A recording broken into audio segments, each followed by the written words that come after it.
आज भी जब कभी पुराने गाने कानों में पड़ते हैं या टीवी पर कोई ब्लैक एंड वाइट फिल्म आती है तो लगता है जैसे पल भर के लिए वही सुनहरा ज़माना वापस आ गया हो, जहाँ टीवी धीमी थी लेकिन दिल में सच्चा सुकून था। सिनेमा हॉल का अपना ही मज़ा था दोस्तों। हॉल जाने का मतलब होता था पूरे दिन की थकान भूल जाना। और गाने गाने तो ऐसे जादू थे, मोहब्बत का इजहार हो या उदासी का आलम, हर भावना का अपना गाना था। कोई दिल टूटने पर रूपमती या बागों में घूमते हुए गीत सुनता, कोई खुश होने पर किशोरदा की शरारत भरी आवाज़ में खो जाता। गली मोहल्लों में भी फिल्म की बातें चलती, बच्चे अपने ही अंदाज में हीरो हीरोइन की मिमिक्री करते और बुज़ुर्ग अपनी जवानी की फिल्में याद कर हंसते। किसी घर के छत पर ब्लैक एंड वाइट प्रोजेक्टर से छोटी छोटी फिल्में दिखाई जाती और पूरे मोहल्ले का माहौल त्योहार जैसा बन जाता। वो समय सच में सुनहरा था। राज कपूर को ही ले लो, वो जैसे किसी गांव के ही छोरे थे, मगर स्क्रीन पर आते ही पूरी दुनिया को अपना बना लेते थे। उनकी मासूम मुस्कान, थोड़ा सा शर्मीला अंदाज और गाने में वो दिल को छू लेने वाली सादगी, बच्चे हों या बड़े, हर कोई दीवाना हो जाता था। आवारा हूँ जैसे गाने सुनते ही लोग झूम उठते थे। फिर दिलीप कुमार, उन्हें देखते ही लगता था कि मोहब्बत का मतलब क्या होता है। उनका गंभीर चेहरा और स्लो डायलॉग डिलीवरी और मुगले आज़म में अनारकली के लिए किया गया प्यार आज भी याद आते ही दिल खुश हो जाता है। नरगिस भी कुछ कम नहीं थी। श्री 420 में उनका अंदाज़, हाथ में छाता लिए वो बारिश में घूमना, वो भी एक अलग ही कमाल था। और मधुबाला, उनकी मुस्कान और आँखों की चमक, बस वही काफ़ी थी कि लोग सालों तक उनके दीवाने बने रहे। देवानंद, वहीदा रहमान, मुमताज़, प्रेमनाथ, सबकी अपनी एक अलग स्टाइल थी।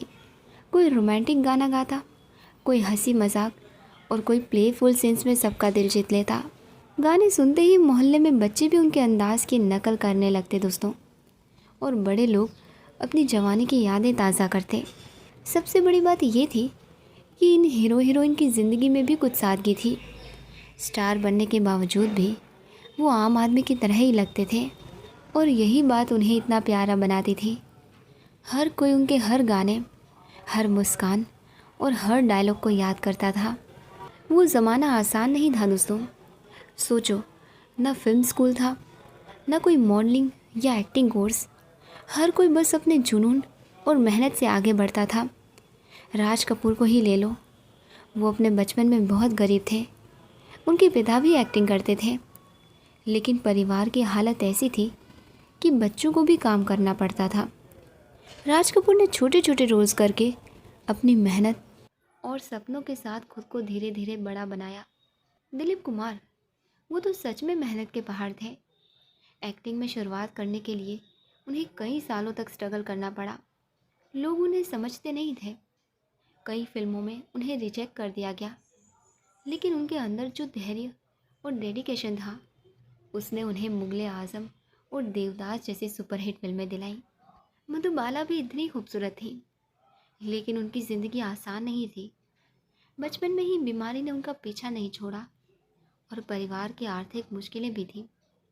फिल्मों में सफल होने के लिए उन्हें अपनी पूरी ताकत लगानी पड़ी। सबकी कहानियाँ ये बताती हैं दोस्तों कि उस दौर में किसी का भी स्टार बनना आसान नहीं था। पैसा, कनेक्शंस या शोहरत किसी ने भी तुरंत नहीं पाई। बस मेहनत, डेडिकेशन और दिल का जोश था जिसने उन्हें बुलंदियों तक पहुंचाया।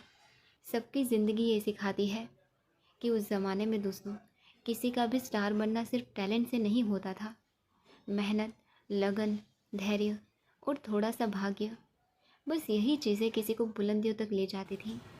कुछ और भी ऐसे नाम हैं दोस्तों जो शायद बहुत कम लोग जानते हैं, लेकिन उनकी कहानियाँ डरावनी और दुखद हैं।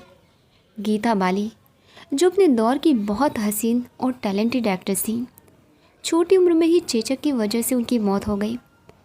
गुरुदत्त, जो बेहतरीन फिल्म मेकर और एक्टर थे, डिप्रेशन में चले गए और शराब, जहर की वजह से बहुत कम उम्र में उनकी डेथ हो गई।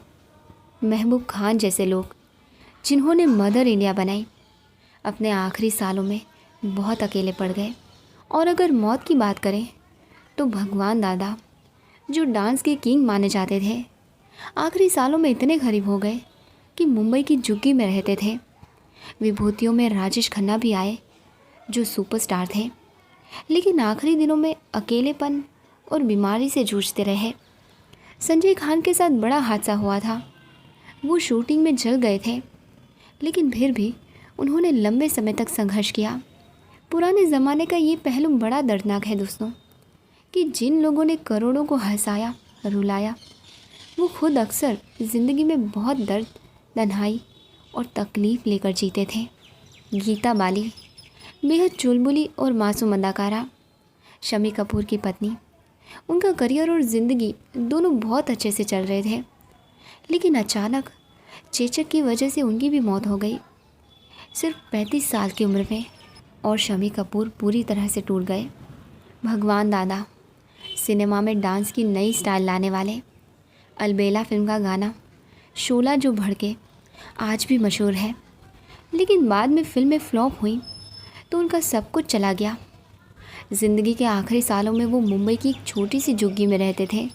नरगिस मदर इंडिया की अदाकारा राज कपूर के साथ अफेयर के लिए भी मशहूर रहीं। बाद में सुनील दत्त से उन्होंने शादी कर ली, मगर शादी के कुछ सालों बाद ही उन्हें कैंसर हो गया। उन्होंने लंबे समय तक इलाज करवाया, लेकिन उनकी मौत दर्दनाक रही। संजय दत्त की ज़िंदगी पर इसका बहुत गहरा असर पड़ा। मीना कुमारी, जिन्हें ट्रेजेडी क्वीन कहा गया, पर्दे पर भी और असल ज़िंदगी में भी दर्द उनकी पहचान बन गया। उनकी शादी टूट गई, मोहब्बत अधूरी रह गई और शराब ने उनकी सेहत छीन ली। 39 साल की उम्र में 1972 में लीवर सिरोसिस से उनकी डेथ हो गई। राजेश खन्ना हिंदी फिल्मों के पहले सुपरस्टार। करोड़ों लड़कियां उन पर फिदा थीं, लेकिन स्टारडम धीरे धीरे फीका पड़ने लगा। उनकी पत्नी डिम्पल कपाड़िया उनसे अलग हो गई। अंतिम सालों में वो अकेलेपन और बीमारी से जूझते रहे। साल 2012 में उनकी डेथ हो गई। एक्ट्रेस सिल्क स्मिता, 80 की ग्लैमर स्टार। उनकी चमक दमक के पीछे गहरी तन्हाई थी। पैसों की समस्या और रिश्तों में उलझनों के कारण डिप्रेशन में चली गई। फिर साल 1996 में उन्होंने फांसी लगाकर जान दे दी। वीमी, हमराज फिल्म की हीरोइन, बहुत ही खूबसूरत और टैलेंटेड एक्ट्रेस दोस्तों। शादीशुदा ज़िंदगी उनकी बर्बाद हो गई। पति ने छोड़ दिया, काम भी हाथ से निकल गया, शराब की लत लग गई। हालत इतने ख़राब हो गए कि मौत अस्पताल में हुई और लाश को कोई लेने नहीं आया। आखिरकार अस्पताल के स्टाफ ने ही उनका अंतिम संस्कार किया। पद्मिनी कोल्हापुरी की बहन सुजाता एक ज़माने में दोस्तों ये फिल्में करती थी, लेकिन उन्हें कभी बड़ा नाम नहीं मिला। निजी ज़िंदगी में धोखे और मुश्किलों का सामना करना पड़ा। कहते कि आर्थिक और मानसिक परेशानी ने उन्हें तोड़ दिया। ये कहानी शायद उनकी बहुत ही कम लोग जानते हैं। नादिरा, पुरानी विलन टाइप एक्ट्रेस। श्री 420 में मुड़ मुड़ के ना देख वाली मशहूर एक्ट्रेस लाइमलाइट से बाहर होते ही पूरी तरह अकेली पड़ गई। बीमारी से जूझी और अकेलेपन में उनकी डेथ हो गई। परवीन बाबी, 70 की ग्लैमरस अदाकारा, अमिताभ बच्चन के साथ फिल्मों में मशहूर जोड़ी रही, लेकिन उन्हें मानसिक बीमारी हो गई। वो लोगों से डरने लगी, रिश्ते टूट गए। फिर साल 2005 में फ्लैट में उनकी लाश मिली। कई दिन बाद लोगों को पता चला कि उनकी मौत हो चुकी है। मौत इतनी अकेली और खामोशी थी। स्मिता पाटिल, 8 फिल्मों की बेहतरीन अदाकारा। शादी के बाद उनके बेटे प्रतीक के आते ही उनकी तबीयत बिगड़ गई। मेडिकल नेग्लिजेंस की वजह से 31 साल की उम्र में उनकी डेथ हो गई।